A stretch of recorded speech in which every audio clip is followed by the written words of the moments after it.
Well, let's take a look at what is happening in the market, and we start off with the local bourse, which has extended its gains that we did see yesterday. Of course, locally, investors are digesting the South African Reserve Bank's MPC decision that was announced this afternoon. And of course, the bank deciding to keep interest rates on hold, and particularly the repo rate pat at 8.25%. We are seeing the all share up 0.9%.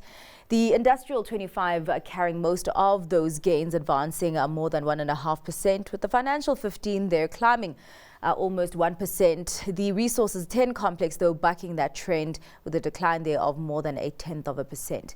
Won't be going into the U.S. markets today, as they do have a Thanksgiving holiday stateside today.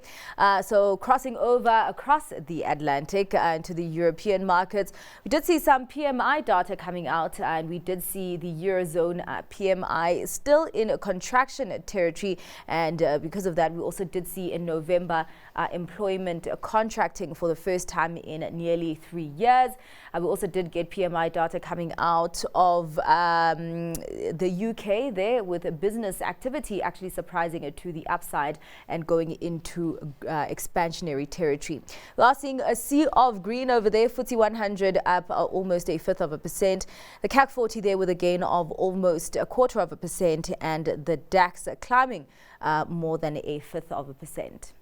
Let's take a look at what is happening on the currency scene and start off with how the rand is doing against some of the major currencies, basically remaining sort of flat at 18 rand 80 against the US dollar, against the pound at 23 rand 58, and against the euro at 20 rand 51.